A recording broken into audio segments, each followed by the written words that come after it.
Amigas, amigos, buenos días, ¿cómo están ustedes? Mucho gusto en saludarles en un programa más de nuestra serie de los domingos por la mañana aquí en TV Más. Desayunando es una grabación simultánea en Banderilla, Veracruz, donde están mis amigos, y en México su servidor estamos transmitiendo para ustedes. Pero también está la institución que se llama Cable Más. También se repite en Estados Unidos en DirecTV o DirecTV o como se llame, a la Nueva República en Internet, Noti Poemas y a muchos amigos más que no tengo la posibilidad de nombrarlos y que toman nuestro programa, cosa que agradecemos cumplidamente. Quiero saludar con mucho afecto a mi queridísima Juanita Robles. Juanita, mucho gusto, buenos días. El gusto es para mí, don Jorge. ¿Cómo está usted? Muy bien, muchas gracias. Y Qué usted bueno. espero que muy bien, gracias. Señor el profesor Clemente Landa de la Honorable Escuela Preparatoria de Jalapa, mucho gusto, Clemente. Gusto también de saludarte, Jorge. Señor profesor Manuel Munguía, ¿cómo te va, mi querido filólogo? Bien, Jorge, buenos días. Bien, está el escritor Armando Ortiz. Armando, buenos días, mucho gusto saludarte, periodista también, temido periodista jalapeño. Adelante.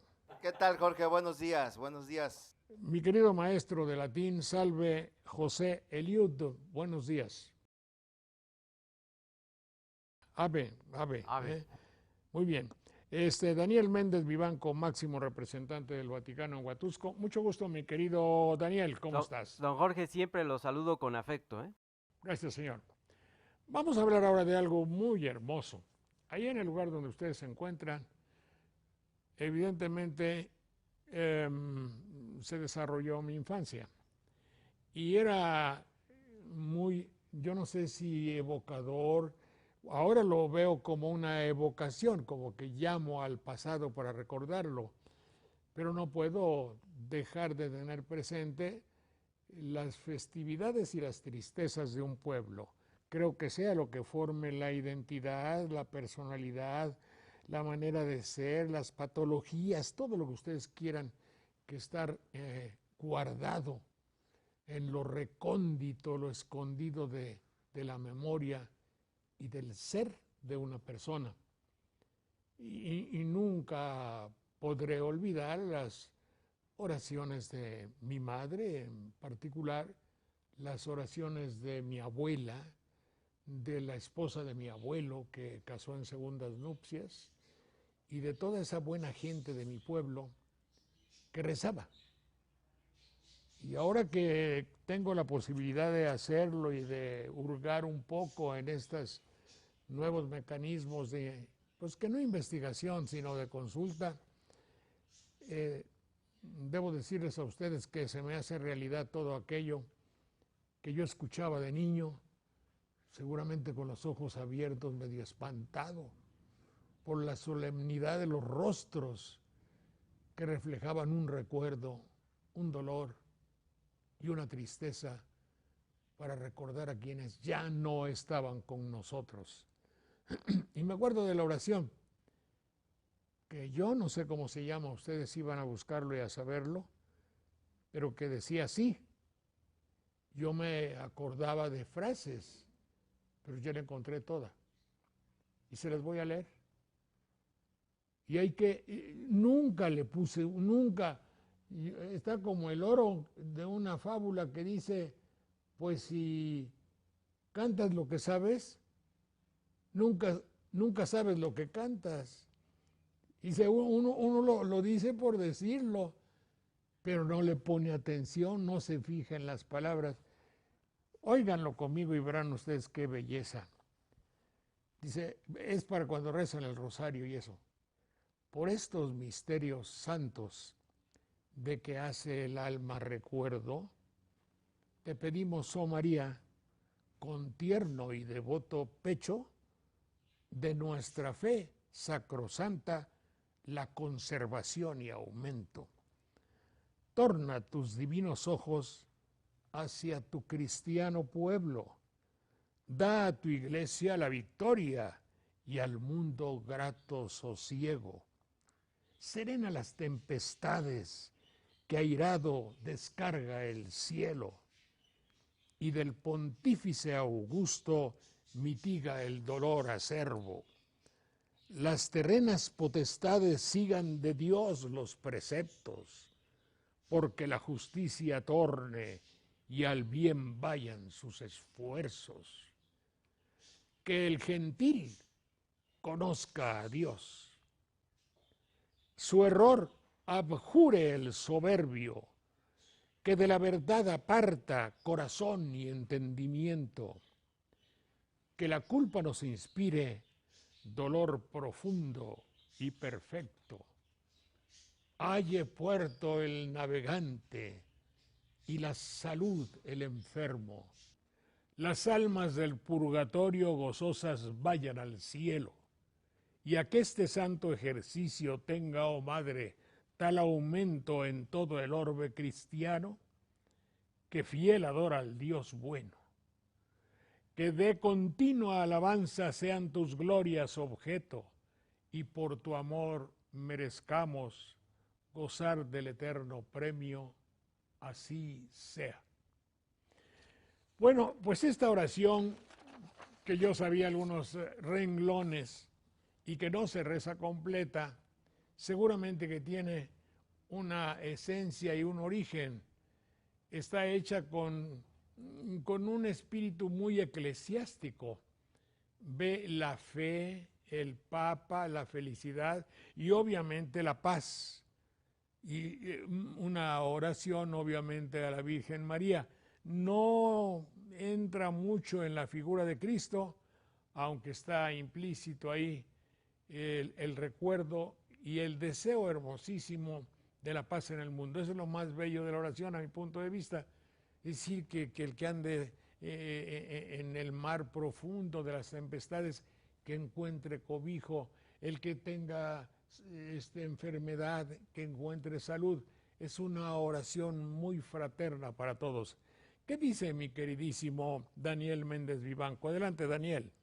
Don Jorge, efectivamente, y conforme usted iba diciendo y declamando esta bellísima oración mariana, bueno, pues como lo acabo de decir, es una de las grandes poesías que forman parte de las oraciones marianas y que precisamente en las festividades de Todos Santos y de los fieles difuntos, en los distintos templos, sobre todo que estaban conectados con los cementerios, los párrocos del lugar escogían, por ejemplo, esta oración, que es un verdadero poema, para formar parte del responso, del ritual tridentino, porque el concilio tridentino, si en algo se caracterizó, fue precisamente en una gran riqueza de ritos, a lo que posteriormente conocemos con el nombre de la liturgia. Y yo recordé algo, don Jorge, que lo quiero compartir y se lo quiero compartir al auditorio y a usted mismo. En aquel bello programa del cual es usted pionero para tratar en televisión la temática religiosa, que se llamaba Diálogo entre Religiones, y que usted tenía entre semana, era el día martes a las 6 de la tarde, y se reunían todos los representantes de los credos religiosos.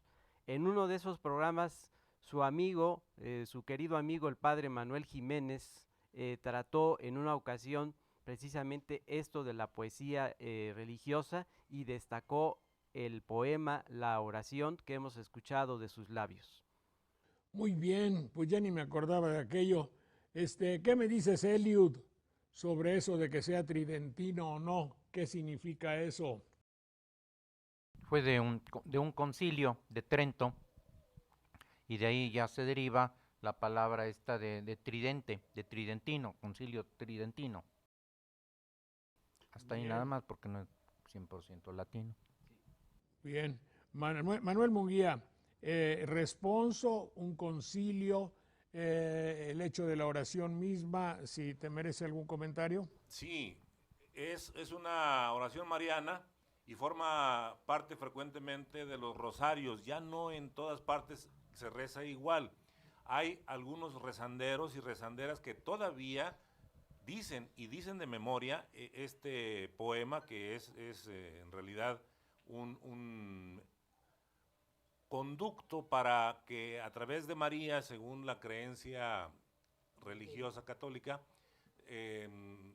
Dios conceda el auxilio a las almas o en general a quienes participan en ese rosario, que es una entrega de flores, como traduciríamos, una entrega de rosas, para obtener la intercesión de la Madre de Jesús y obtener el perdón del alma por la que se está haciendo esa invocación.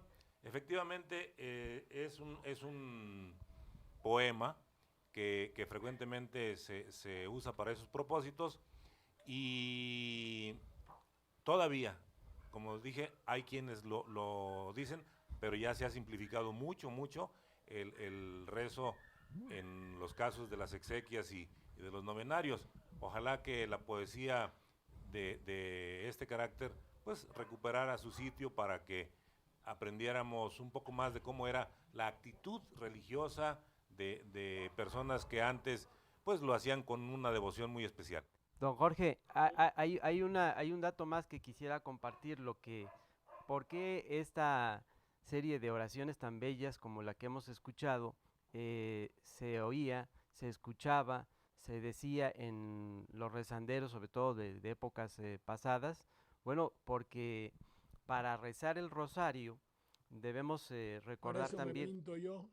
Ajá, exactamente, y para rezar el rosario debemos tener presente que en esa cultura religiosa el rosario tiene una fuerte relación con María, la Madre de Jesucristo, y sobre todo con las apariciones marianas. En las apariciones marianas, para efecto de que nos esté escuchando nuestro auditorio y lo sepa también y lo recuerde, las apariciones marianas siempre han destacado el uso y la práctica del rosario para poder lograr que el mundo regrese a ese sentido ético y de los valores.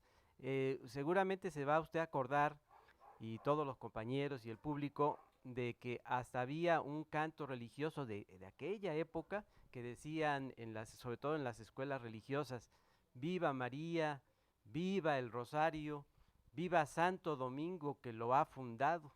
Entonces era muy obligado que las oraciones marianas se contemplaran intercaladas en el rezo del rosario. Ahora, Jorge, si somos verdaderamente estrictos, todo esto es una distorsión del cristianismo, porque el cristianismo original señala que el único que puede interceder entre Dios y los hombres es Cristo, es el único.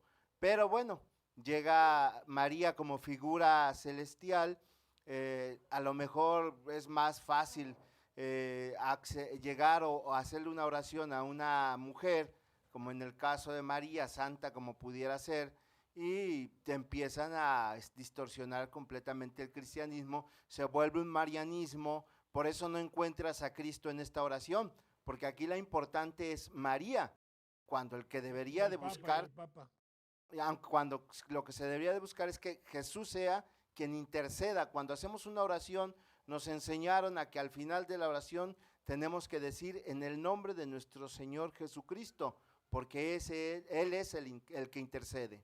Pero no importa, el que no conoce a Dios, a cualquier santo se le hinca, y entonces él mismo dijo, Vox Populi, Vox Dei, y si el pueblo lo quiere así, es como si Dios lo quisiera. Porque sí, si efectivamente, no, forma parte de la religiosidad popular. Claro. Y sí, algunas corrientes pueden considerar que efectivamente se trasladó la adoración que debería ser primeramente para el Ser Supremo y la veneración que se le debía a otros personajes se exalta, pero sí, es parte de la religiosidad popular y las culturas han ido adaptando también lo que su manera de concebir el hecho religioso. También lo que hay que considerar, don Jorge, que bueno, cada credo religioso va teniendo su aspecto pedagógico, sus enseñanzas, ¿no? Entonces la Iglesia Católica, no olvidemos que tiene enseñanzas teologales que dimanan, por un lado, con fuerte soporte, la Biblia, las Escrituras, y por otro lado, la tradición. Y en esa tradición entran las enseñanzas de los llamados padres de la Iglesia Católica. Y perfectamente justificado, digo yo, pero no soy nadie para decirlo, que el pueblo tome y haga a su guisa, ¿qué dice? ¿Qué dije, mi querido Manuel? A como le guste, ¿verdad? A la manera que le guste, sí. Toma lo que le gusta, a la manera que le gusta, lo transforma y lo dice. Para rezar el rosario, mi hermano el que se murió, ese sí era santulario, no pícaro como yo. Ahí está implícito una simple idea de tener a la bondad como algo especial, pero que ya murió, nótese. Y con una confesión interna que no arrepentimiento de la picardía natural de la costa. Volvemos en un minuto.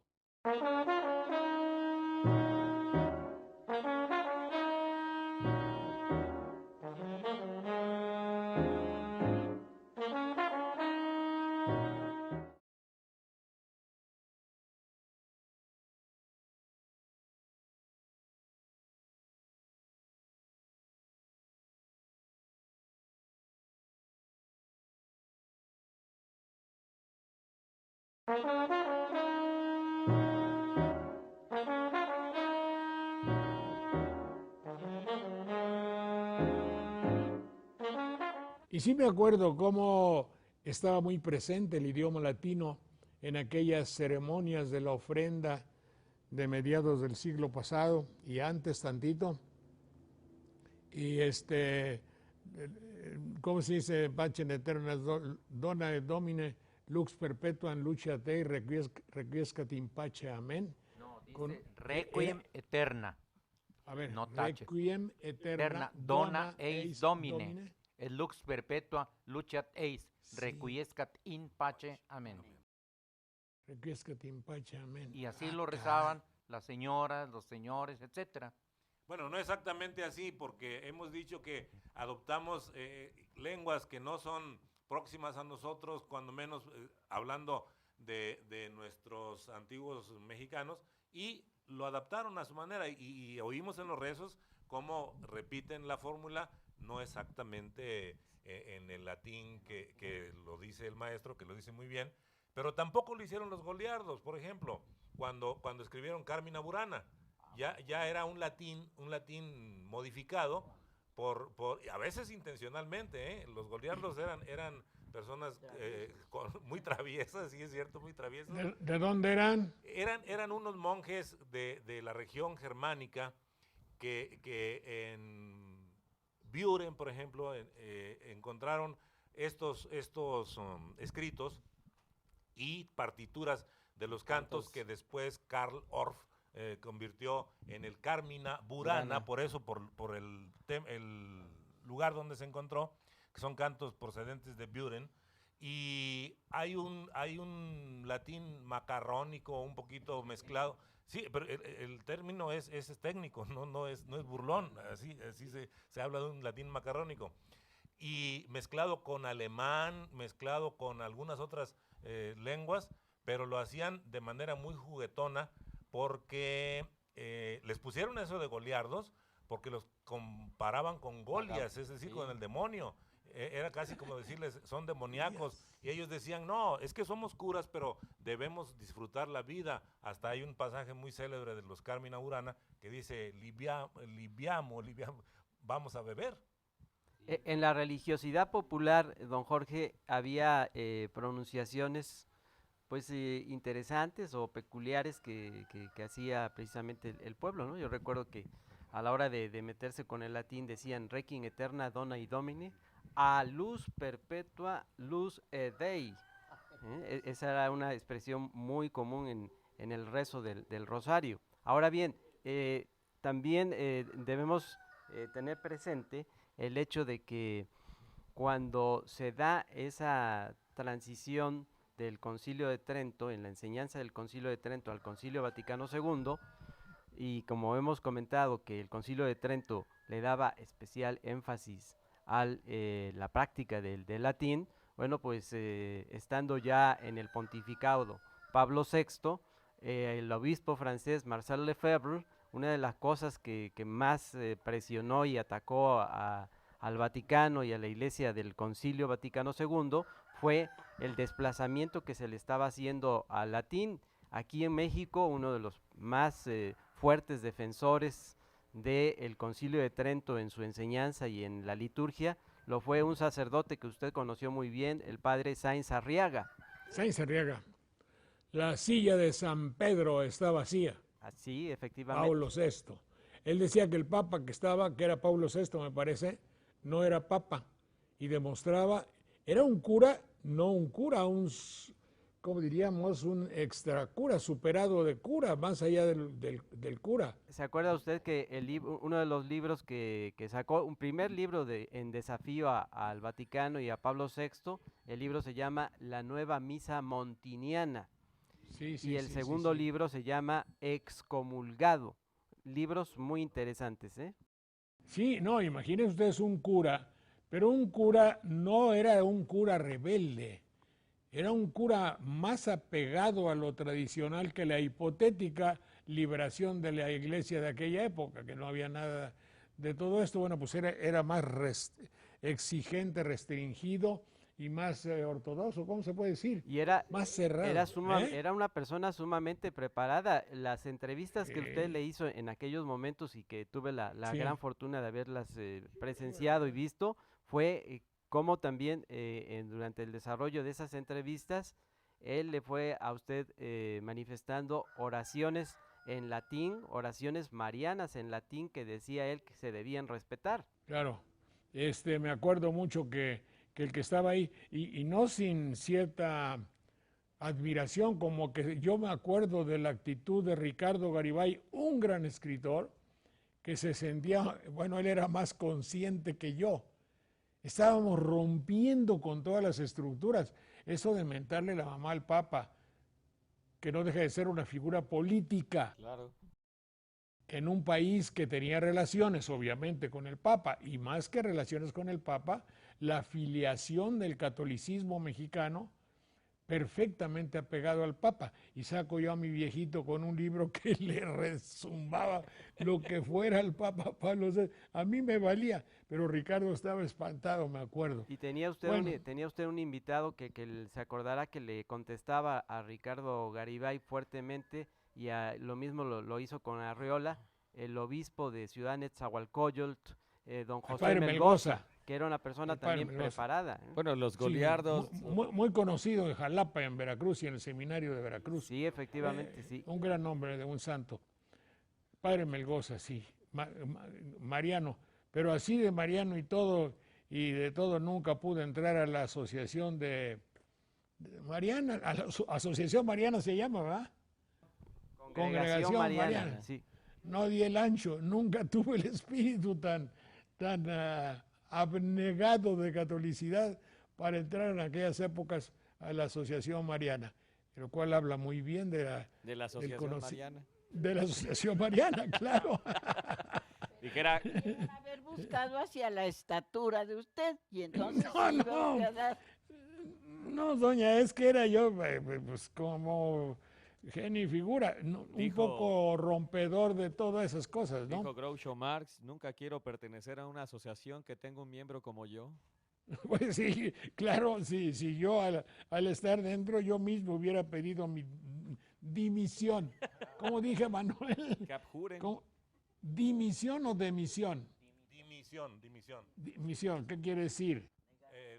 Dimitir es dejar un cargo, demitere enviar, es decir, como quien dice enviarse hacia afuera o salirse de algo. Fíjese, don Jorge. Conociéndote, Jorge, capaz que creas una secta, es más seguro, ¿eh? Sí. Si hubiera una secta. Los aldañaleardos.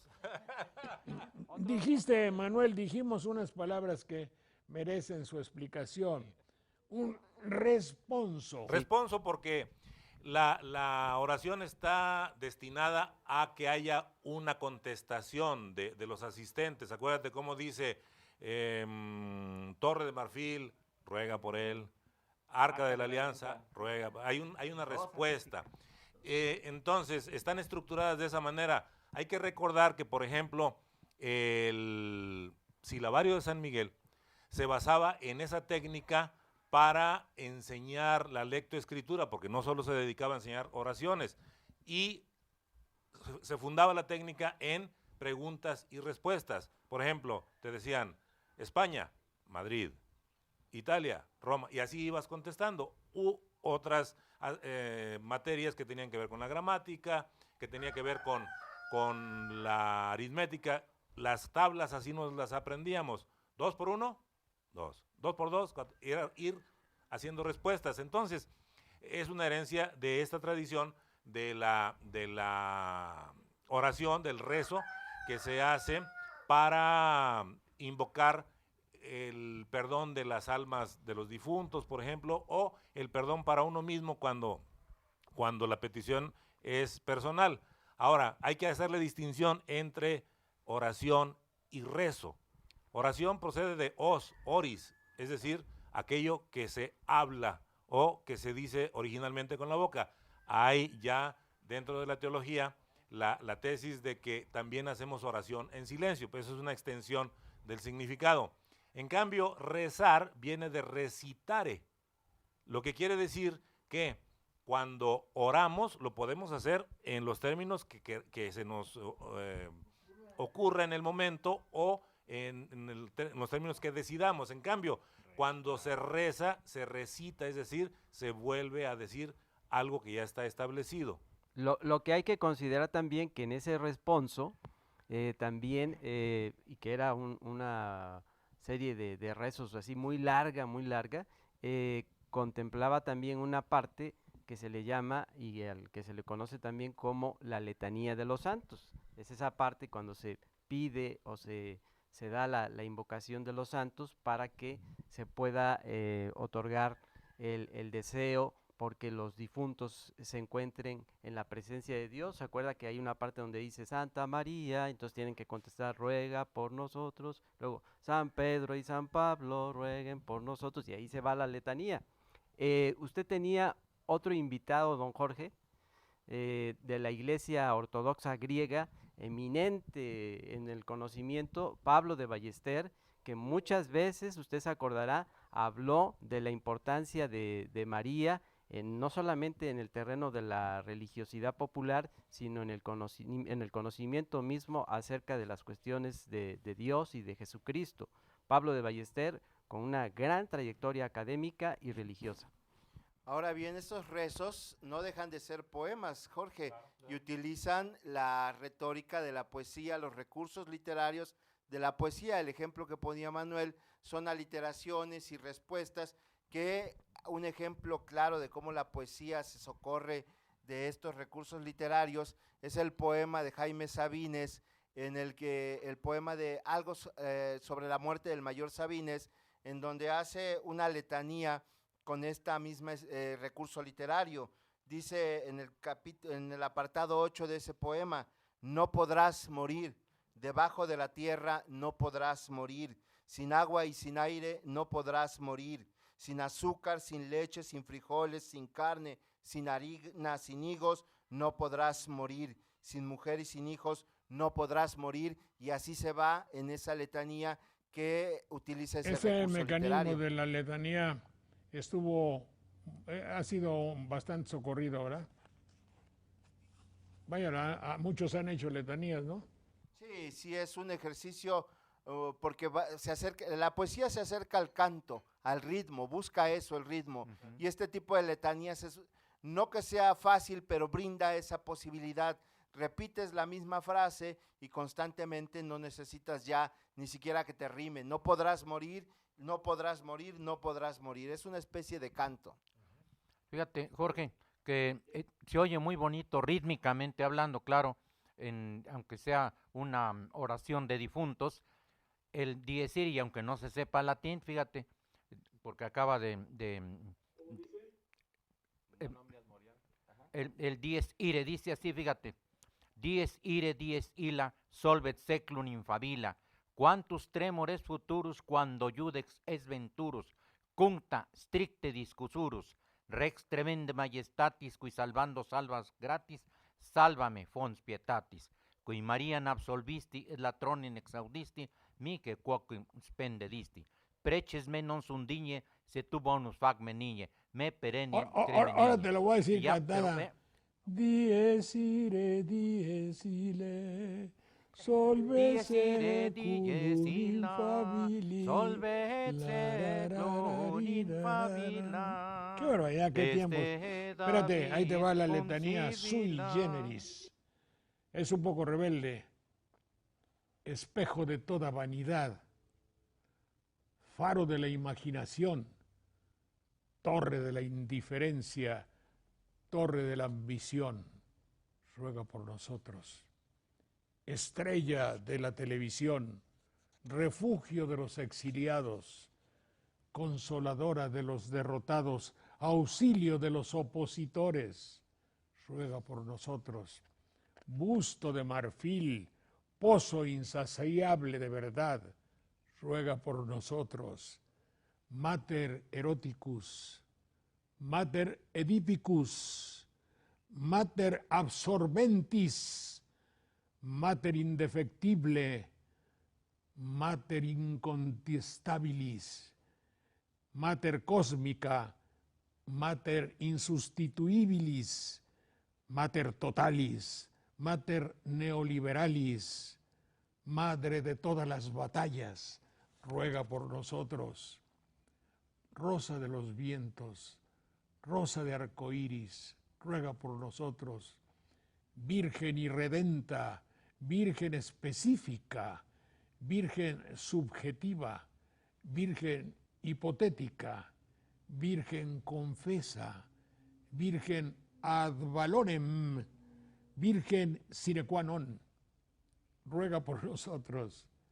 Reina de los neoliberales, reina de los pesimistas, reina de los escépticos, reina de la primavera, ruega por nosotros. Espejo de irrealidades, arca de la federación, estadio de todos los eventos, ruega por nosotros. Esa es del Evangelio según Saldaña, ¿no? Es la- Sí, Una pero Biblia negra que te encontraste ahora por que ahí. lo veo, es una mala leche pavorosa con todos los valores que tenemos. es el Donde la- Necronomicon. ¿Eh? A el ver, Necronomicon. digan. Ese seguramente lo ha de haber escrito H.P. Lovecraft y después ahí le pusieron entre paréntesis Saldaña porque era parte del Necronomicon.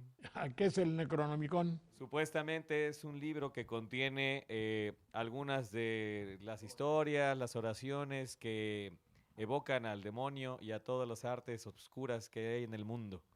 Necros es muerte. ¿Cómo? Necros es muerte. Necrosis es muerte. Yo lo que quise hacer en este letanía sui generis es en utilizar ese método que resulta efectivamente relativamente fácil dependiendo de lo que le metas adentro. Pero el hecho de hacer la letanía, porque es una repetición constante y reiterativa de ciertas ideas que pueden ser poéticas. En este caso son muy agresivas. Pues vivimos en un mundo evidente de vanidad, vivimos en un mundo donde hay valores diversos a los valores y a los antivalores de la época de Jesús. En aquella época era fácil, solo había lo malo y lo bueno. Ahora hay lo indiferente, lo subjetivo, el fútbol, lo comercial, lo neoliberal. Hay un montón. Y en cuanto al concepto de virginidad, no tengo más que decirlo. Hay todos los matices de la mujer que se prestan pues para decir una madre erótica, ¿la hay sí o no? Claro que hay una madre erótica. Una madre edípica, la hay, que la madre es insustituible, es cierto. Hay madres totales, madres medianas, madres perjudicadoras, de todas las madres hay. Y había que cantarles a cada una de todos ellos. Y finalmente, en un país manejado, porque vamos a ver el equipo de fútbol que va a jugar la selección. Entonces, es un poco llevar el mecanismo infecto de un mundo neoliberal donde los valores están tergiversados, enredados, desencuadernados, y que Bueno, pues los quise hacer en esta esa, como se llame, letanía sui generis. Le Es decir, faltó el de un exigua género. moter. El exigua mater, ¿verdad? Que eso es lo que planea en todo el panorama nacional, la poca capacidad que hay para tener el concepto materno. Porque ahí está Juanita y no me gusta decir groserías. Gracias, don Léxico, Jorge. creo en ti, ese libro. Adelante.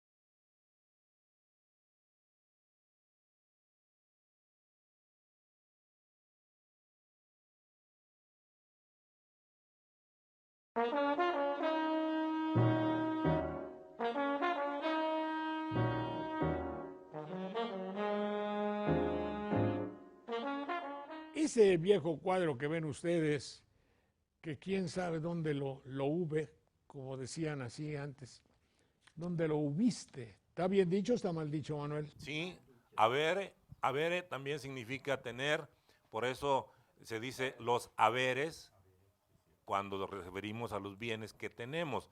En inglés es muy claro, have. To have se heredó del latín indudablemente, tener. Bueno, entonces este cuadro que quién sabe dónde lo hube, está del concilio, yo supongo que es el tridentino.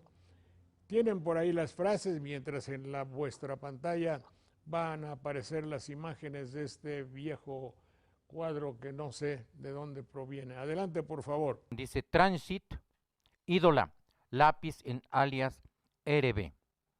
Y dice Angelicus doctor finem ad heresios. La traducción sería así, porque es un poco de latín ya más para acá, sería más o menos así, dice. Supera a los ídolos esta lápida, o sea, voy a los ídolos también de piedra, ¿no? Y el doctor angélico, se refiere aquí a Santo Tomás, a Santo Tomás. Finem en este caso significa al barro también, ¿verdad? Y a cambio de eso, ad quiere decir pero, a cambio de eso también, ¿verdad? Se eleva hacia las alturas, porque es un latín ya no muy ortodoxo. Sería una traducción también libre, es acaba con los ídolos de piedra y los restantes del inframundo. El erebe era un inframundo entre los grecolatinos. Y el vocativo es Angelicus Doctor, es a Santo Tomás. Dice entonces, angélico doctor acaba con los ídolos de piedra y los demás del erebe y termina con los herejes. Así es. Y además dice doctor para explicar esta palabra que común y corriente en la actualidad pues ya no tiene ese significado. Era doctor no porque era médico, sino porque viene del verbo latino doceo, se escribe doceo, también del griego dokeo, que significa enseñar. Entonces por eso se le llama el que enseña, el gran maestro diríamos, ¿verdad? Angélico, porque ahora esta palabra la han acuñado exclusivamente a los médicos. Hay médicos que no tienen el menor doctorado y les dicen doctores, pero bueno. Sin embargo, bueno, eso nos lleva a entender que doctor significa enseñador, ¿verdad? Maestro, ¿no? Así es. Conducente, enseñador, guía, sí. También es docto, erudito, pues. También, don Jorge, también hay una parte clave en ese texto en latín que decía Manuel, esa parte clave es acaba con los ídolos de piedra, porque nosotros podemos apreciar precisamente en el contenido de este cuadro como una de las características que motivaba a la reunión de la jerarquía católica por medio de los concilios era pedir, invocar la presencia del Espíritu Santo como fuente de inspiración. Y de ahí entonces vino un gran canto que se traduce al español y que se conserva en toda su belleza en el latín, que se llama Ven Espíritu Santo Creador, porque esa reunión tenía la finalidad de ir a la fuente, a la esencia de todo, que sería o es el Espíritu Santo Creador.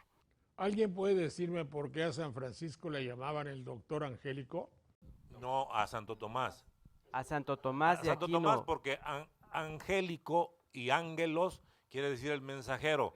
Su capacitación en materia religiosa lo hizo reconocer como un mensajero de Dios, digamos, dentro de la línea de ese cristianismo tradicional católico que después se constituyó como tal, y por lo tanto, doctor angélico, el que sabe, el que conduce, el que enseña, pero que además es mensajero de Dios. Es que también ese calificativo que recibe Tomás de Aquino, don Jorge, se debe en gran medida a que está considerado como uno de los principales exponentes de lo que da en llamar la historia de la Iglesia Católica en su pensamiento, la etapa de los doctores de la Iglesia, la enseñanza filosófica y teologal de los doctores de la Iglesia. Y Tomás de Aquino, como también Agustín, sin minimizar a los demás representantes e integrantes de los doctores de la Iglesia y de la patrística,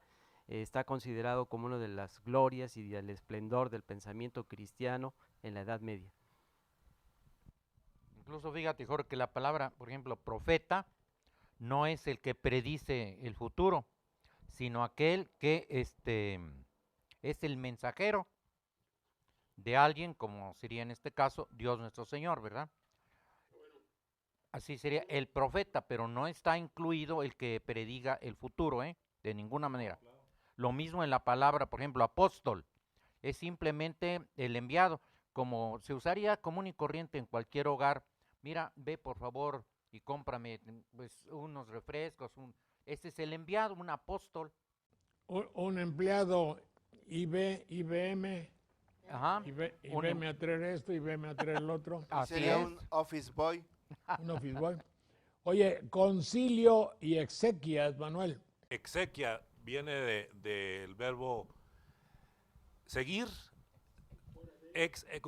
seguir secutu, porque cuando ya se va a despedir a un difunto, se hace una especie de caravana de peregrinación y se le va siguiendo. Entonces, el que es seguido hacia afuera de este mundo, ex secutum, las exequias, de ahí deriva. Es como despedida, ¿no? Se toma como una despedida. Sí. Secutum, sí. Concilio es la unión de dos elementos o más para tomar algún acuerdo o para resolver algún asunto. Se llamó así específicamente a la reunión de los principales jerarcas de la Iglesia, obispos, arzobispos y el Papa, para atender algunos asuntos que tienen interés para toda la comunidad eclesiástica en el mundo. Así hay algunos muy conocidos, el Concilio Ecuménico Vaticano II, por ejemplo, celebrado a fines de los 50, principios de los 60 del siglo pasado, y otros que tuvieron propósitos distintos, como el tridentino que mencionaron hace un momento, pero eso es concilio, reunión. Pero el término de concilio también está íntimamente ligado con los orígenes de la Iglesia y del cristianismo. ¿Tiene que ver con conciliar? Sí, tiene que ver con conciliar, y precisamente en los orígenes del cristianismo, la primera reunión a la que se le considera el primer concilio se dio precisamente en Jerusalén, encabezada ¿Es con C por o Pedro. con S? Con C, Con C. con C. Y si tú y yo platicamos y llegamos a un acuerdo, ¿es igual? Sí, y concejo municipal, por ejemplo, también tiene ese origen con C, y con S viene de consulere, que es consultar. Por eso te digo, si platicamos para llegar a un acuerdo, Hay un concilio o un conciliábulo, ¿te acuerdas que Sí. se llega a decir? ¿Sí? ¿sí? Al final viene de calere, que es llamar juntos, cum, calere, Cólere. caler, llamar. Y es concilium, ¿no? En Sí, latín es concilium en latín, concilium. claro. Sí. Con C. En la mafia, Jorge, hay una figura que es el consigliere, que es el consejero, pero que también es una persona que es un mensajero, un enviado para llevar propuestas o para arreglar asuntos graves. Y es una persona que está, es neutra, no se le puede tocar según las reglas de la mafia. Y se les llaman consiglieri. Sí, los conciliarios eran precisamente esos mensajeros, apoyos que tenían las figuras de poder y como dice Armando, estaban casi protegidos por un código interno en el cual ellos eran los mensajeros. Tuve el gusto de conocer a uno y se los voy a contar. Fui con unas personas muy poderosas a Italia y fuimos a tomar un café o algo así a casa de un viejito. Ese viejito nunca me quisieron decir qué actividad tenía. No era eclesiástico, vivía en una especie de castillo, pero no religioso. Y tenía un montón de señores que lo reverenciaban. Y ese que era justamente un consejero de la mafia antiguamente, yo no me acuerdo cómo se decía, como dato curioso, no le daban la espalda al salir. Se iban saliendo de frente a él, ¿me explico? Sí, sí. ¿Era un qué? ¿Conciliari? Un consigliere. Ah, pues eso era aquel don Samuel que conocimos alguna vez. Bueno, la muerte que México tiene la reputación o la fama de que nos burlamos de ella, o nos burlamos o le tenemos mucho miedo. Ambas posibilidades, porque sucede ante la muerte como ante algunos otros procesos vitales y asuntos de la vida cotidiana, que nos decimos muy entrones, como se suele decir coloquialmente, y a la hora de la verdad es que demostramos nuestro temor, nuestra cobardía, nuestro miedo ante ese fenómeno. Y decimos cantarle con ironía y no le temo a la muerte, no le temo, etcétera. Y que a mí me pela los dientes y que viene la muerte cantando por entre la nopalera y no sé cuántas cosas. Y hacemos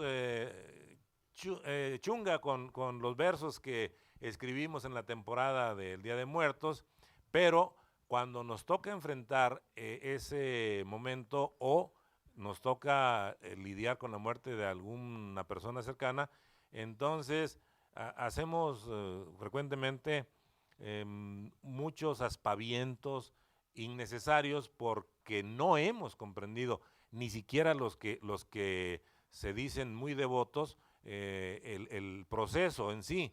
Y por más que digan, voy a ir a una vida futura mejor y tendré el premio que me he ganado por la abnegación en esta vida, a la hora de encontrarse con el asunto ya cambia y ya se quieren ir con el difunto y lloran y gritan y hacen, no sé, mucho ruido. Entonces, filosóficamente también nos dicen que no es más que un tránsito y en otros términos que no hay tal muerte, sino que hay una transformación, si lo vemos desde el ángulo científico, pero queremos ser irónicos ante ella y la mera verdad es que creo que todavía no hemos aprendido a convivir con esa parte de la vida. Y en Veracruz se convierte en verso. Claro, Sí. canto también. Sí, son las famosas calaveras que no son exclusivas de Veracruz, es una tradición mexicana desde el siglo antepasado, el siglo XIX, y que se popularizó todavía a principios del siglo XX por las calaveras que iban ilustradas por Guadalupe Posadas, que eran estupendas, ¿no? José Guadalupe Posadas, pero las calaveras manifiestan una cierta ironía que precisamente se dan en esa época de Todos Santos, de los fieles difuntos, y que en otras épocas no vuelven a salir.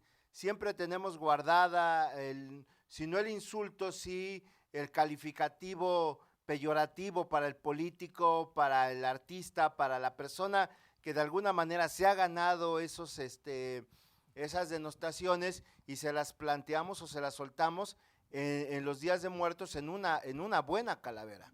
Sí, en una buena calavera, pero fíjate cómo seremos de delicados o de un poco cobardes, que primero hacemos que el objetivo al que vamos a denostar ya esté muerto, para decirle una mentada, para mentarle algo a alguien, le haces una calavera. Entonces, es decir, ya murió este secretario de Estado, este presidente ya murió, como si ya hubiera muerto. Es un poco una confesión para decirle, si estuvieras en vida no te lo dijera, pero simbólicamente te mato para decirte lo cierto o no es cierto. Sí, esa es parte del juego, Lógica de la precisamente, calavera. de no atrevernos a decir con claridad y con franqueza lo que nos gusta y lo que no nos gusta. Deberíamos, a través de todos los medios y en nuestra vida cotidiana, tener la claridad suficiente para decir, esto no lo acepto, esto me disgusta, lo que usted me acaba de servir está echado a perder, o lo que usted me vendió no sirve, y no lo hacemos. Entonces, en el caso de las calaveras, soterramos un poco la intención y la disfrazamos así. ¿Soterramos o enterramos? O enterramos también, Subterra. ¿sí? Para que se crea que es broma y no se note la claridad con la que queremos decir que tal político o tal personaje ha causado estropicios en la sociedad. Mi padre, que ahí donde están ustedes vivía, le hizo la calavera al presidente municipal, que era medio, es decir, que se robó las vigas. Arregló el palacio municipal, pero se llevó las vigas. Entonces, pero yo me acuerdo que él se lo dijo en su cara, va en desagravio de él, pero era como si ya se hubiese muerto, ¿no? Y le dijo a don Florentino, algo así se llamaba, dice, ante esta tumba detente y tus pasos ya no sigas, que yace aquí un presidente que se robaba las vigas. Está buena. Sí, se la dijo directo, pero ahí se notaba francamente que primero dice, para que no te vayas a enojar, es como si ya estuvieras muerto, ¿no? Entonces, es un cierto mecanismo de calaveras, ¿verdad? Sí, de la defensa también. Acuérdate que había una respuesta atenagórica de Sor Filotea, ¿no? En la cual, Decían, pues, Sor Juana Inés de la Cruz cambia su nombre precisamente para, pues, quizá para evitar ese escarnio público, ese repudio hacia un sacerdote que la había criticado mucho, ¿no? Y también lo que decía un poco Manuel acerca de la cultura que tenemos en México hacia el concepto de la muerte. Así como hay países que tienen y dedican días especiales, como por ejemplo el Día de los Caídos en Estados Unidos, el Día de Martin Luther King, que es para ellos una persona que merece ese respeto. Aquí en México culturalmente hay 2 días que dedicamos a esa visión de la muerte. Crea mucho conflicto al extranjero que viene. No entienden por qué esa visión en la cual dentro de las casas hay que tener, por ejemplo en mi casa todavía ponemos un altar para recibir a un, no sabemos si un espíritu, no sabemos si una presencia, no sabemos cómo definirlo, pero ponerle comida recién hecha, no tocarla y al otro día también no tocarla porque se supone que es una comida hecha especialmente para alguien que ya no está con nosotros. En Naolinco, por ejemplo, que van a hacer esas tradiciones que van directamente al panteón a comer, a cantar, a tomar también, ¿no? Los señores en la madrugada. Ese tipo de actitudes y actividades, sobre todo para los europeos y los norteamericanos, crea mucha controversia, no lo entienden. Lo voy a decir, a ver si hay algún productor que lo escuche, digo de televisión, ¿cómo se llama? Tuzamapan, por ahí de bajando rumbo a Carrizal, por ahí Tuzamapan, me No, tocó un chico. día. Rumbo por el Es chico. rumbo a sí. Huatusco, don Jorge. Sí, pero creo que es Tuzamapan. Hay una orquesta muy buena, una danzonera, y van a tocarle a los muertos el día de los santos difuntos. Y van las viudas y contratan a la orquesta, son 5 o 6, para que le toquen el danzón preferido al difunto que está allá adentro, porque no entra la orquesta al cementerio.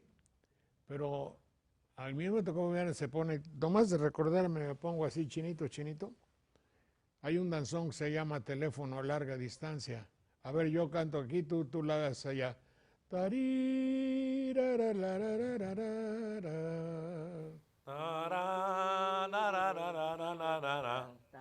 Ah, bueno, pues eso, afuera la orquesta haciendo eso, y una trompeta sola en la tumba del difunto, contestando, pa' la madre. Digo, ¿qué es poesía? Más allá, algo sobrecogedor. Joder, yo me imagino ese espíritu. Bueno, en muchas comunidades, sobre todo rurales e indígenas del país, se suele cantar en los velorios y a los niños, Sí. porque dicen que los niños mueren siendo angelitos y con base en esa consideración les cantan y les tocan y le llevan música al sepelio. Muchas personas piden que haya música en sus exequias. Así que mi papá, por ejemplo, ya tiene elegida una serie de canciones y le dije, oye, yo también te voy a dejar las mías porque a veces se adelanta uno. Y así hay guapangueros que dicen, a mí entiérreme con guapangos y así se les entierra. Bueno, y hace un momento que decían de cómo el latín se fue cambiando, fue modificando. Aquí en Veracruz hay una fiesta que se llama Chantolo, la cual es una especie como de mala formación o mala integración de Santo Santorum. Sanctorum, que es todos los santos, y el día 1 de noviembre es el día de todos los santos y el día de los fieles difuntos, según el calendario católico, es el 2 de noviembre. Pero nuestros antiguos mexicanos oyeron Sancta Sanctorum y no lo podían pronunciar, entonces dijeron Chantolo. Y tiene visos así como si fueran aguatrismo casi, pero es una derivación del latín. Y es una fiesta muy, bueno, al menos don Jorge, ahí en el colegio preparatorio hay un profesor que trae la música directamente de algunas regiones, la ha grabado, se la trae, salimos con una grabadora, los jóvenes se ponen una especie de máscaras de, pues de animales, de algunas figuras, las máscaras de madera, y están haciendo un baile que no tiene nada que ver con un baile católico, que no tiene que ver nada con alguna tradición católica, y es lo que usted dijo, es sobrecogedor, que estemos viendo esa visión de la muerte. Ahora, se supone que esto lo que hace es que están burlándose porque no los encuentre la muerte, precisamente porque se disfrazaron. Está bien. La muerte en la poesía siempre ha sido algo muy hermoso, muy bello y muy... Profundo, más allá de Es la uno de los temas más universales junto con el amor, Jorge. Sí, Es señor. uno de los temas más buscados porque si a alguien, vaya, le afecta la muerte de alguien, podríamos decir es al poeta, ¿no? Sabines lo hizo José Carlos Becerra, lo hizo también este poeta francés, Baudelaire, lo hizo también.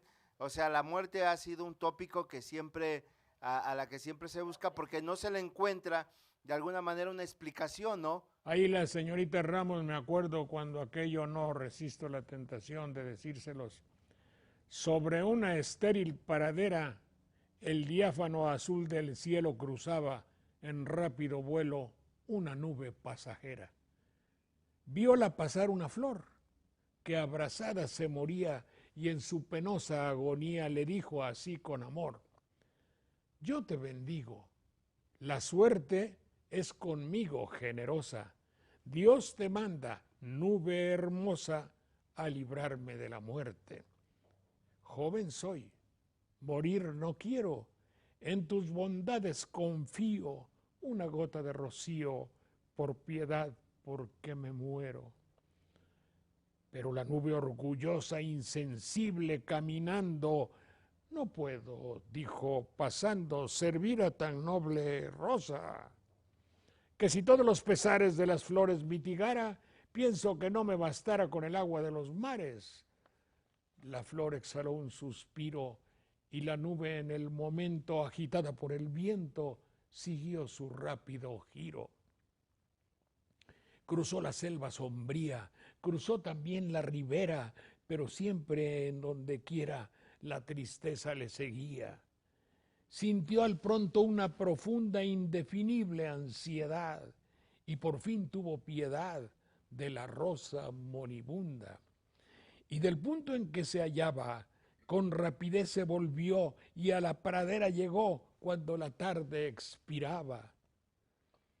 De la flor sobre la frente tendió su ligero manto y regándola con llanto exclamaba dulcemente: despierta, yo soy, despierta, yo te traigo la alegría. Mas la flor no respondía, la infeliz estaba muerta. Guardad tan triste lección en el alma desde ahora, niños, mostradle al que llora una santa compasión. Si el pobre a rogaros va, no le miréis con desdén, que es muy triste hacer el bien cuando es inútil, quizá. Ah, muy bien. Muy bello, ¿eh? Muy bello, ¿no? Sí, también Jorge Manrique hizo las coplas a la muerte de su padre. Vamos a hacer una pausa, nos dicen. Adelante.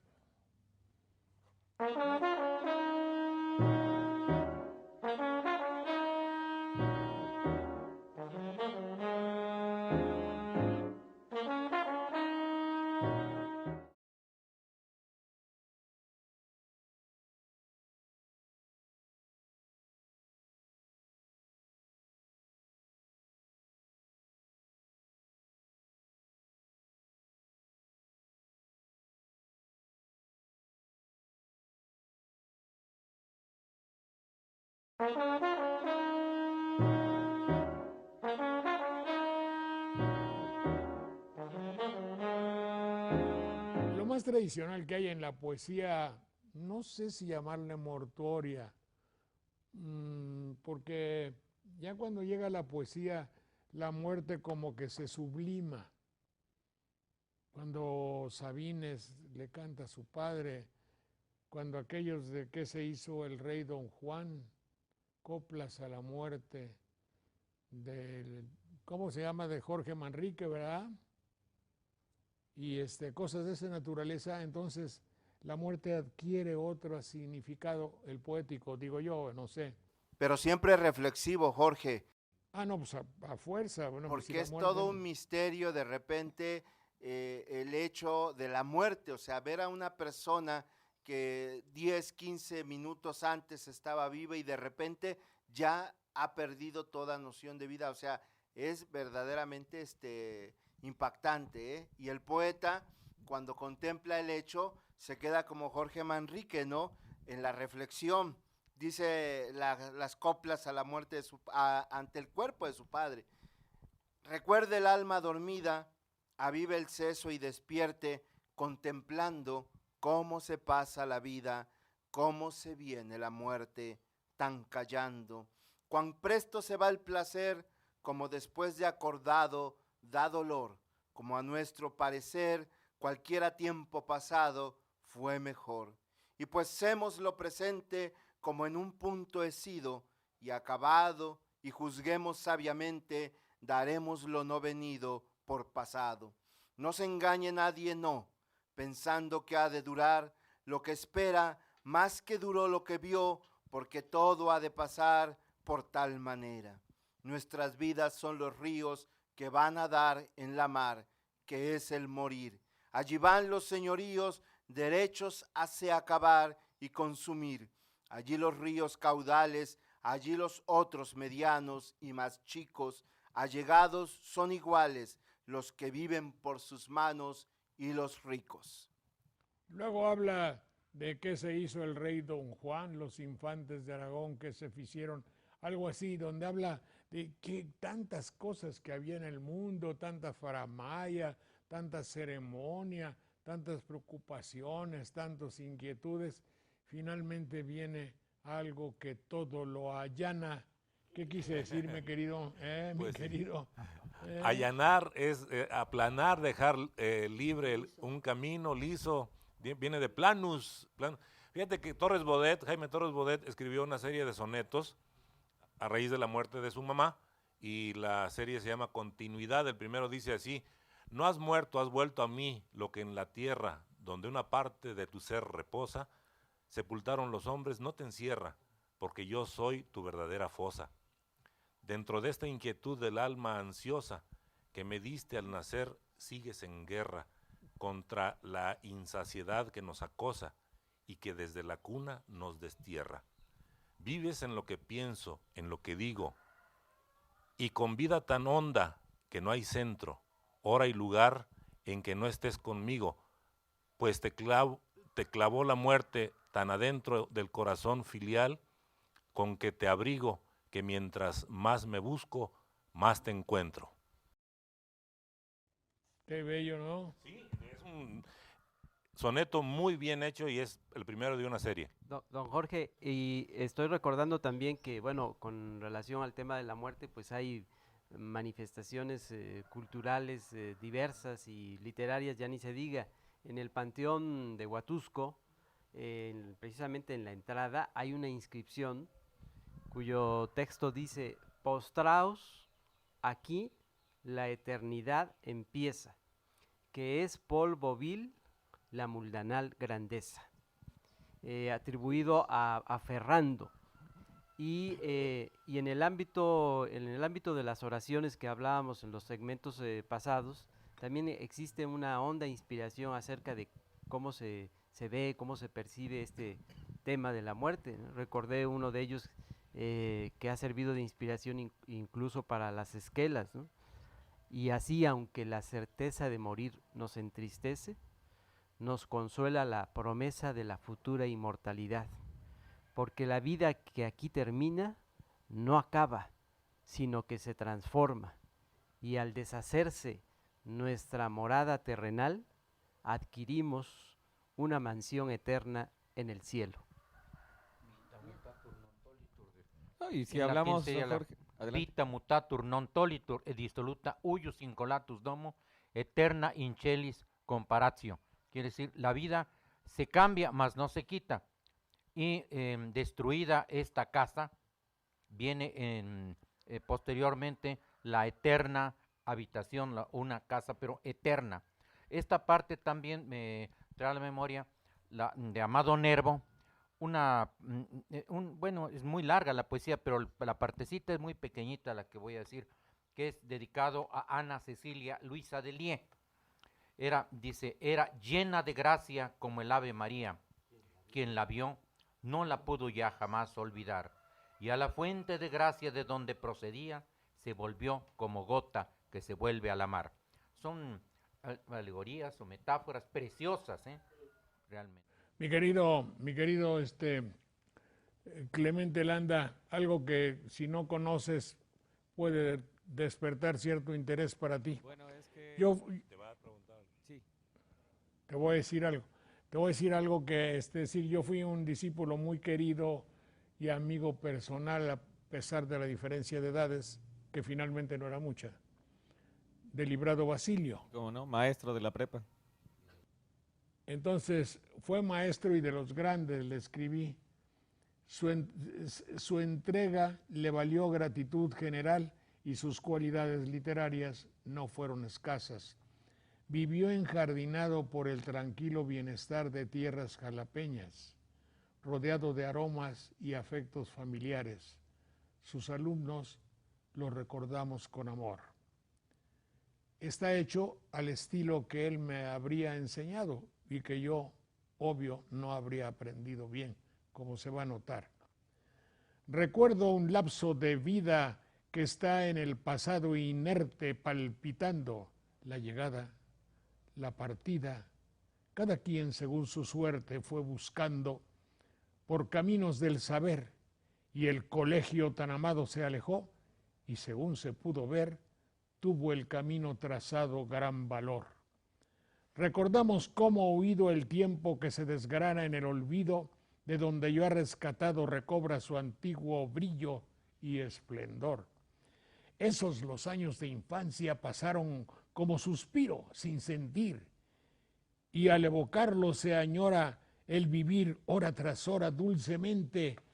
Qué memorias tan sonrientes de aquella selva de niños, qué elocuentes esos sabios profesores que como ejemplos mayores enseñaban, rodeados de sus libros, escribiendo en pizarrones las lecciones.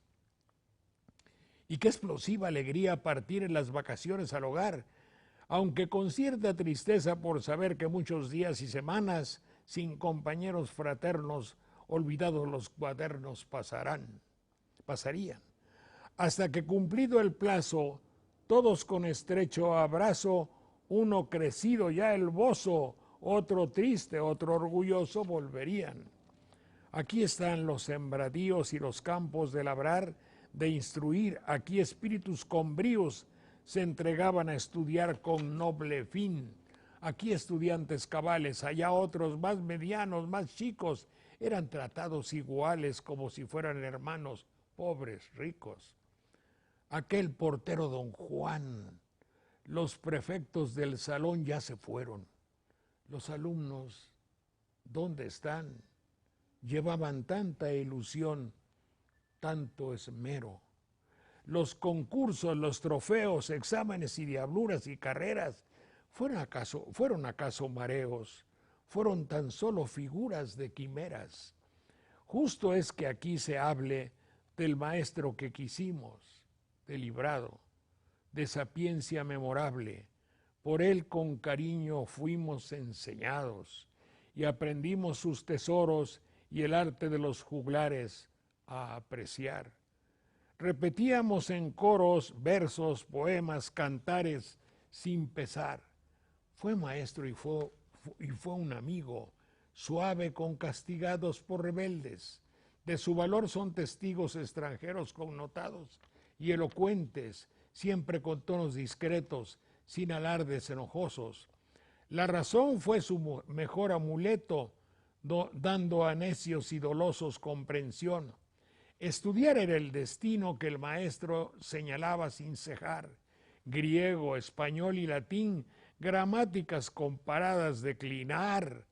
Al estudiar conocemos y de este modo vencemos, derrotamos la ignorancia que traemos, así aprender pudimos a levantarnos. Ese tiempo que es ausente, rescatado del olvido, es recordado. El maestro dulcemente fue querido y respetado. No lo dude nadie hoy. La gratitud mereció de tal manera que el estado en que nació habrá siempre de exaltar su entrega. Y nosotros, sus amigos, alumnos por él tratados dulcemente, hemos sido los testigos de muchos años pasados muy silentes. Su discreción, su buen tino, desde años de juventud le han creado con el caracol marino fama de grande virtud, de esforzado. Cumplimos pues un deber de discípulos y hermanos de Basilio. Supo dejarnos crecer volviéndonos más humanos. Fue un auxilio. Su juventud entregó y puesto que cree en el cielo, habrá gloria por las obras que cumplió, por sus años, sus desvelos, por su historia, por lo que mucho nos dio, lo recordamos y queremos. Ah, muy bien. Bueno, ese es el librado Basilio, hecho al estilo antiguo que él nos enseñaba. Yo no sé si se llama esto de pie cortado o algo así, ahorita lo vemos. Volvemos en un minuto.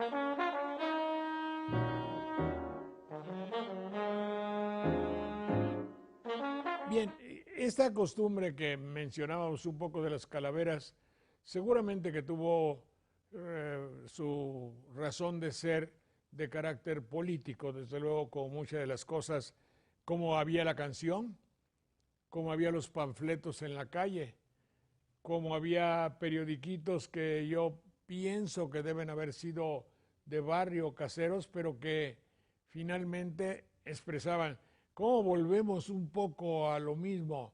Después de grandes épocas de comunicación, volvemos a la comunicación interpersonal. ¿Cómo se llama el Twitter y el Facebook? Se llaman redes sociales. Redes sociales. Finalmente las redes sociales no es ninguna novedad. Las calaveras, los panfletos, el Monitor Republicano, ¿cómo se llama? El aguizote. El aguizote. Eran redes sociales. ¿No es cierto, don Manuel? Regeneración también incluía Creo versos que sí. sarcásticos. Por eso, ¿pero qué eran? 3 señores que podían tener... A mí todavía me tocó el mimeógrafo para darle vuelta e imprimir así como máquina de escribir mi revista. Inicium se llamaba. Bueno, entonces, ¿qué quiere decir esto? Quiere decir que volvemos a las redes sociales. Es una tesis, pero en fin, no le hagan mucho caso. Pero volvemos a la comunicación de 2 personas. Después de que haya comunicaciones que, como decía Fernando Marcos, 70 millones de auditores tiene nuestro partido. Adelante, Manuel, sobre calaveras. Sí, es una tradición, como decía Armando, que data ya de mucho tiempo y es una forma irónica de referirse a las personas que consideramos que dañan la vida pública, y vaya que son muchas, ¿eh?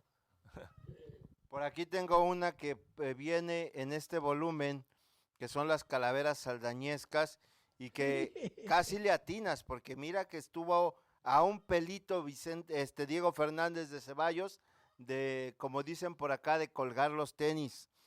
Dice, yace aquí Diego Fernández, vehemente, fiero y tenorio, nunca por las ramas andes fue su lema de escritorio.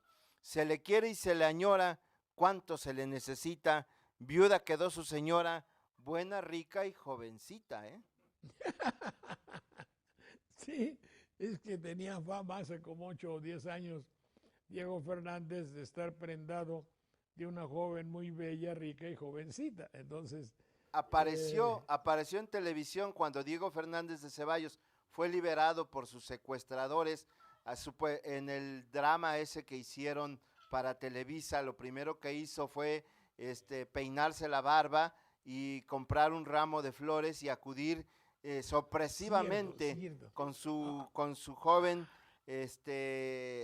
joven mujer, joven esposa. Sí, ahora que lo dices me estoy acordando de ese pasaje. Bueno, si se trata de Fernández de Ceballos, hace ya algunos años yo le dediqué una porque acostumbraba entrar a caballo con un montón de amigos a Querétaro, sobre todo como si fuera a tomar la ciudad casi, ¿no? Se recuerdan sus hazañas y sus pretendidas glorias como orador. Por lo tanto, yo le escribí hace muchos años esta calavera que me acuerdo. Dice, amante de los caballos, político muy locuaz, salinista contumaz fue Fernández de Ceballos. Obtuvo jugosos fallos cuando hizo de litigante, pero la muerte brillante en retórica y derecho sentenció clavadle el pecho con una punta diamante. Ah, fíjate, qué barbaridad, qué elocuente después de unos 10 años todo lo que ha sucedido, punta diamante inundada y todo, bueno. Pero aquí hay algunas que son un tanto proféticas, mira, acabo de encontrarme, proféticas en aquella época, hoy ya cumplidas, una que le dedicaste a Juan Nicolás Callejas Arroyo, que le queda en este momento como traje desastre. A ver, pero ¿de cuándo es la revistita? Este es de hace como 7 años, 2007, hace 6 años. Él no era del sindicato, el sindicato fue suyo, es dicho de perogrullo, aquí es puesto sin recato. Mas hoy ya pasado el rato, en un osario sencillo, donado por la Gordillo, para perpetuar su gloria, se narra esta triste historia de magisterial topillo. hasta me la voy a robar y la voy a publicar yo. Tú haz lo que quieras, ¿verdad? Ya que, sí, me acuerdo que cuando tuve el gusto, porque era un personaje así, y yo, quién sabe a qué vine al Canal 13, pues luego cuando me corrieron y estaba jugando para candidato a la presidencia de la República, y Diego me lo presentaron, le vamos a presentar a Saldaña. Ya me presenta, ¿qué tal, señor? ¿Cómo le va? Y ya él de tú y con mucha desfachatez, con su mirada así perdida en el horizonte y su barba, me dice, estás hablando con el próximo presidente de la República, Saldaña. Y puta, me agaché y le digo a su colaborador, le digo, ¿y tú también? Nomás se rió y ya, pues ni él fue presidente, ni yo, yo por qué, pero de todas maneras. Hace muchos años, cuando Fox era gobernador de Guanajuato todavía, me encargaron unas calaveras que aparecieron en la jornada en aquel tiempo y me dijeron, fíjate que Fox acaba de mandar a la Secretaría de Educación Pública un plan, una serie de documentos para el proyecto educativo de Guanajuato, pero lo habían elaborado unas señoritas que eran ex monjas y traía una serie de barbaridades como aquello de que el sexo es dañino para la salud y que los jóvenes deben abstenerse de esas conductas porque se van a condenar y no sé cuántas cosas decía. Entonces por ahí tomé yo el asunto y escribí la calavera de entonces para Fox, decía, Vicente Fox con empeño en ultratumba respalda la enseñanza del Ripalda y del manual de Carreño. Lo llevó al eterno sueño la abstinencia copular. No pudo al cielo llegar, se quedó en el purgatorio y se lee en su dormitorio sección de no fornicar. Ah, buenísimo, buenísimo, buenísimo eso de la sección de no fornicar. Sí, debe haber alguna otra por ahí, ¿no? Fíjate que hay lo que también se llama décimas a la muerte, que no es tanto una calavera, pero que sí están dedicadas a estas fechas. A mí me tocó hacer una que terminó siendo un poco chusca porque algunas palabras se confundieron. Dice esta décima a la muerte, antes de morir yo quiero visitar la casa de ella, evitar que sea doncella y bajar al agujero. En la muerte cumbiambero seguiré la fiesta en gozo, no lograré ser su esposo ni su amante fiel eterno, no lloraré en el averno porque moriré dichoso. Encontré aquí un pedacito del tenorio que escribimos en esa época, hace 6 o 7 años, son 6, 7, 8, hace como 8 o 9 años, para que lo dijera, ¿cómo se llama la señora que hace el tenorio que le hacía de Marta Sagún? Ah, Raquel Pankowski. Sí. Las disquisiciones que hay en Los Pinos entre Vicente Fox y su esposa, y que obviamente eran don Juan y ¿cómo se llama? Y doña Inés. Oh Marta, la visionaria, la perfecta, la entregada salvadora de los pobres, la corsaria denodada, tú la perfecta casada, la mandamás de mi vida. Yo hago obras, sí señor, y todas de buena fe que resultan aplaudidas. Ya vienen las ricas damas en apretados corpiños, de diamantes enjaezadas, es leche para los niños, para su desnutrición. Ya llegan los reporteros en un tumulto hechos bola, qué gallardos, qué ligeros, ya llegaron los de hola, estallan los comensales, ha llegado Televisa, cámara, luz, sonrisas, vaya fiesta de sociales. Como dije alguna vez, para salir del apuro, si no ha llegado la tele, no inauguro, no inauguro. Qué belleza de retórica, todos son muy buenas fichas. Ha llegado López Dóriga, ha llegado Adela Micha, no dirán que se traiciona el espíritu europeo. Venga la fiesta, el jaleo, el baile en suave desliz. Que viva el emperador y también la emperatriz. He dado la vuelta al mundo con botas en mi mochila. Soy perfecto trotamundo, ningún país se me escapa. Viajo más que el mismo Papa, el Papa Carol Boitila, que fue Juan Pablo II. Que por cierto en Roma un día y con mucho desparpajo, ¿te acuerdas quién lo diría? Nos mandó mucho al carajo. Y recuerdas el Congreso, comparecía ante la tele, dejé en San Lázaro impreso el informe y sí que duele. Recuerdo que mi discurso así mismo comenzaba. Aquí vengo muy ufano, con entusiasmo y con ganas, a hablar a los mexicanos, hijos de las mexicanas. Saludo a Tocho Morocho y presento cuentas mochas. Saludo a los amigochos y abrazo a los amigochos. ¿Recuerdan ustedes cómo él ponía masculinos y femeninos en todas partes?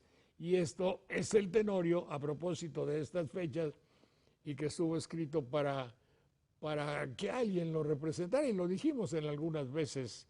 ¿Te acuerdas, Manuel? Y como no, aquella actriz joven que actuaba frecuentemente en silencio, las leyó muy bien contigo una vez.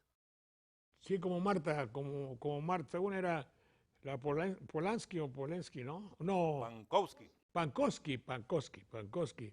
¿Tienen por ahí alguna otra calavera? Bueno, volvemos en un minuto si son tan amables.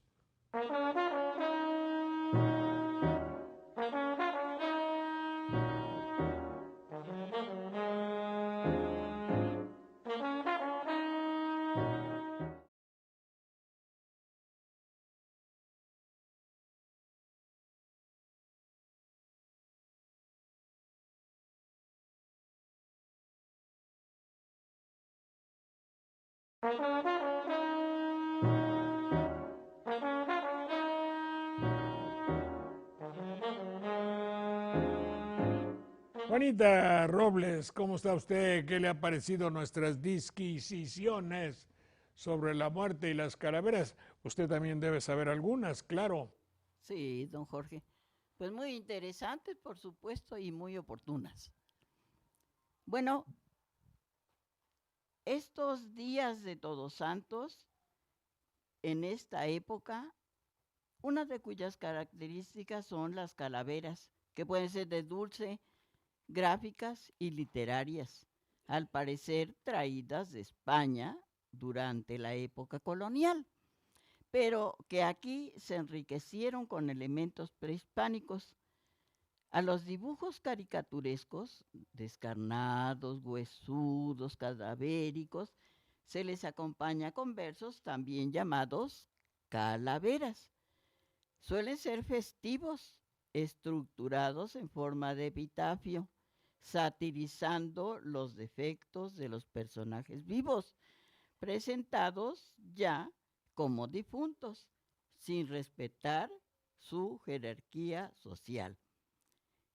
Este pintor eminente, cultivador del feísmo, se murió instantáneamente cuando se pintó a sí mismo. ¿De quién era el Chango Cabral? No es de adivinar, don Jorge. No. Este pintor eminente, cultivador del feísmo, se murió instantáneamente cuando se pintó a sí mismo. Debe ser Diego Rivera. Exactamente. Tan feo que estaba. Así es. Adelante, Juan. ¿Trae otra? Chiripa. Chiripa. Ya no la recuerda usted porque esta chiripa pues no es ¿Cómo tan no la voy a recordar, joven. hombre, de chiripa que me saqué la lotería? Eso, es una casualidad favorable, Sí. como el gol con que ganó México el viernes. Chiripa. Digo. De chiripa. Hasta tú, Juanita. Ahí está la calavera. Bueno, Fíjate, Jorge, que aquí en Jalapa hay una cantina que se llama La Chiripa Consentida. Y estaba yo viendo en una página de Jalapa Antiguo que el dueño le puso así porque no pensó que que la cantina fuera a pegar. Y Tener cuando le éxito. preguntaron que cómo le iba, dice, de pura chiripa pegó, ¿eh? Y le pusieron la chiripa consentida. Bueno, Contlapache. Contlapache. Ah, no, espérate tantito, Juanita.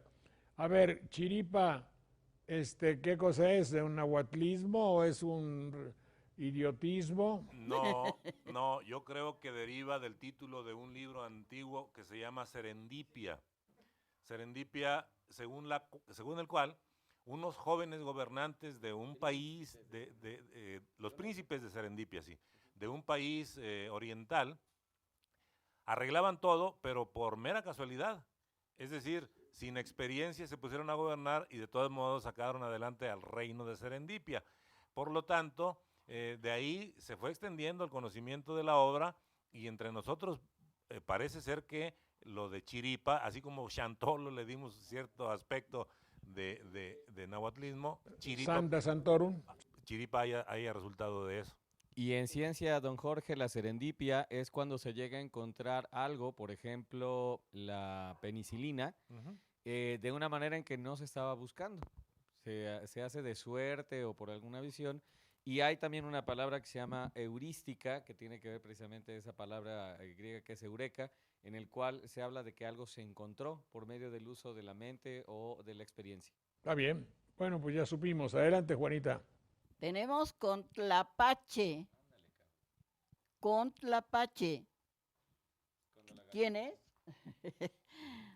Un amigo íntimo, un compadre, un compinche. Es la persona que cubre a alguien. Es un cómplice también, ¿eh? Así es. Sí, tlapachoa es el verbo náhuatl para cubrir, tapar, cobijar. Y Tlapachoa, poner una cubierta, una protección. hacerse cómplice. Ujú. Patena. Ah, Patena. Ah, eso sí. ¿Qué es patena? La cosa para la hostia. Es una bandeja donde se coloca la hostia durante la misa. Trasto, ¿cómo le llamaríamos? Este adminículo, platito generalmente es de oro. También una medalla que lleva la imagen grabada, también así se llama, patena. Patatús. Patatús ya es otra cosa muy diferente, ¿no? Sí. Es Desmayo. ¿Cómo? Desmayo, digo yo. Desmayo ligero, un desvanecimiento que sufre alguna persona, sobre todo cuando la van a... Sí, cuando tiene un problema de salud y falta, puede ser grave o puede ser ligero, pero un patatús es decir, caer bruscamente, privado del sentido de la ubicación o lo que sea. de su Adelante, equilibrio. Juanita. Canapé. Un canapé. Es un sofá o diván. Pero también puede ser... Dígame, don Jorge. No, bueno, sígale. El canapé también puede ser un bocadillo apetitoso. Un bocadillo. Sí, muy bien. Bocadillos. ¿Tiene otra? Guiño. Guiño. Es cerrar un ojo como un cierto mensaje que a veces puede ser tierno y halagüeño, que puede ser de cariño, de afecto, o puede ser una fea señal, según cómo se interprete y según quien Está lo bueno. envíe. Es ¿Tiene otra, señal señora? del pretendiente. Cuando se dice le cerró un ojo. Tenemos atajo. Atajo. ¿Qué es atajo? Pues es un conjunto de animales. Un conjunto de caballos, de yeguas, de animales así. Pero también un atajo es un camino corto. A ver, permítame un segundo. Los dos atajos, ¿por qué tienen significados tan diversos? A ver, ¿cuál era uno? Un atajo, conjunto de animales. Ah, de es que eso viene bestias. de hato y eso es con H. Ajá. Sí. Y el otro viene de tajo, cortar, y haces un camino por donde cortas para llegar, Para llegar antes. más Sí. pronto. Entonces, un atajo de caballos Es un hato. es un hato de es caballos. Un hato, que quiere decir ¿eh? conjunto. Sí. No tiene nada que ver. Y atajo, porque ahí para subir a la Martinica, en vez de salir por la calle, tomo un atajo por el monte de atrás y llego luego. ¿Está bien? Ok. Adelante, señora. Mucho gusto, Juanita. Es usted muy amable. Muy bien. Bueno, este programa lo hemos dedicado a diversos temas, incluyendo desde luego el tema de la conmemoración en México que se hace de los santos difuntos, con todos los recuerdos que esto nos trae, con todo el dolor de aquellos que ya no están con nosotros, que es muy poético y muy redondeador eso de decir que ya no están con nosotros, y nosotros quisiéramos que estuviesen con nosotros. Y yo me acuerdo que desde la época justamente del profesor Basilio, encontré unos versos de un poeta portugués, me parece que se llama José Selgás. ¿Lo han oído? José Selgás. Debe haber sido un poeta, es decir, no muy reconocido, y sobre todo en América, yo creo, pero que traducidos sus versos son de una gran filosofía, propiedad y contundencia. Quiero decir que vienen y cazan como gota de sebo. ¿Qué dije, Manuel? Pues sí, que cuajan perfectamente, se amoldan a la hora de caer. Selgás era español. Selgás no era, que no era gallego. No, bueno, Murcia, no es Galicia. Pues yo me acuerdo porque algo tenía que ver con con el idioma gallego o con la traducción de estos versos. Pero en fin, vamos a examinarlo y cuando podamos les decimos a ustedes exactamente de dónde provienen. Dice, uno viene y otro va. No se necesita ser poeta, no se necesita tener una gran cultura, así como dicen los muchachos de Goethe. No se necesita ser dichoso ni hacer la dichosa palabra para entenderlos. Es tan simple y por eso digo, estos versos caen como gota de sebo y los entiende cualquiera que los oiga. En épocas de muertos, sin embargo, digo con más razón. Dice, por un misterio profundo que vedado al hombre está en la sucesión del mundo, uno viene y otro va. Los que van, los que vinieron, sienten la misma aflicción. Los muertos por lo que fueron, los vivos por lo que son. Y solo en vivir resuelven los hombres todo su afán, y los que se van no vuelven, y los que vienen se van. Ambos a la vez suspiran por ansias de opuesto bien, los vivos por lo que miran, los muertos por lo que ven. Oscuro arcano contiene la vida que el mundo da. Viene llorando el que viene, va muy triste el que se va. Por razón o por manía que no alcanza mi razón, causa el que nace alegría, causa el que muere aflicción. Siempre en esta vida amarga distintas cuentas se harán. Para los que vienen larga, corta para los que van. Qué tristes esfuerzos hacen, qué pena deben sentir los que nacen cuando nacen, los que mueren al morir. Hondo secreto profundo que vedado al hombre está, desde el principio del mundo, uno viene y otro va. ¿No les parece que es de una contundencia total? Excelente poema, Jorge. No lo conocía yo, el poeta José Selgas, y sí, es como para reflexionar completamente.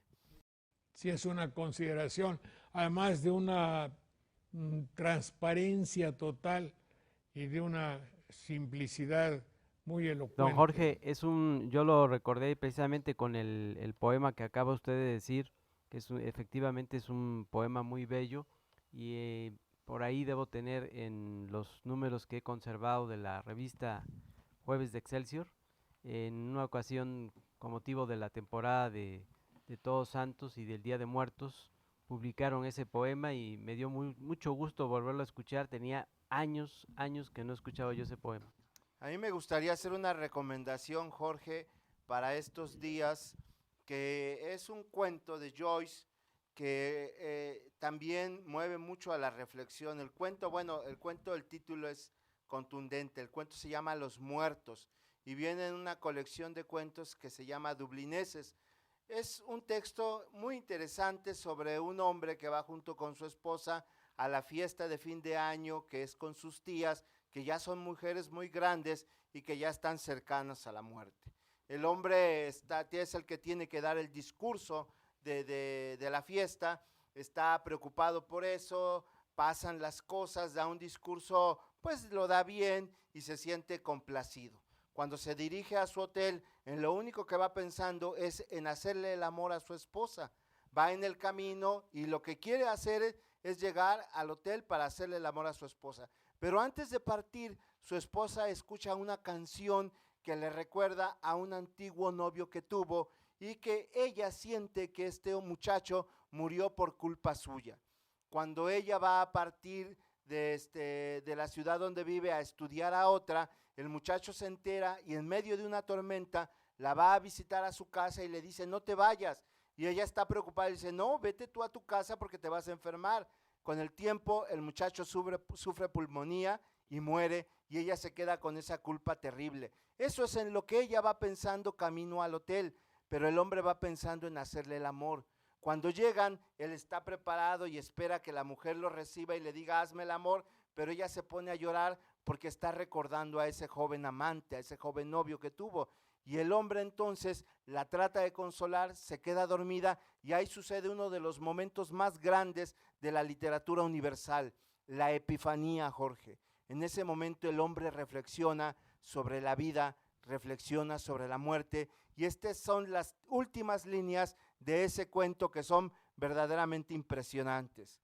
Dice: cae la nieve sobre Dublín, sobre Irlanda, y dice él: caía así en todo el desolado cementerio de la loma donde yacía Michael Fury, el novio de la muchacha, muerto.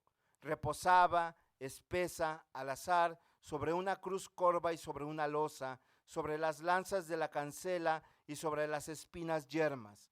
Su alma caía, la del hombre, lenta en la duermevela, al oír caer la nieve leve sobre el universo y caer leve la nieve como el descenso de su último ocaso sobre todos los vivos y sobre todos los muertos. Porque la nieve, Jorge, es el tiempo, y el tiempo, como la nieve, cae sobre todo, sobre los vivos y sobre los muertos. Bien, señores, son ustedes muy amables. Muchas gracias, Juanita Robles, Clemente Landa, Manuel Munguía, profesor, muchas gracias, Armando Ortiz, José Elliot, Daniel Méndez Vivanco, son muy gentiles. Terminamos nuestro programa para TV+. Les recordamos que hoy a las 4:30 habrá una nostalgia. Nuestros amigos del Centro Cultural y Social Veracruzano, muchas gracias.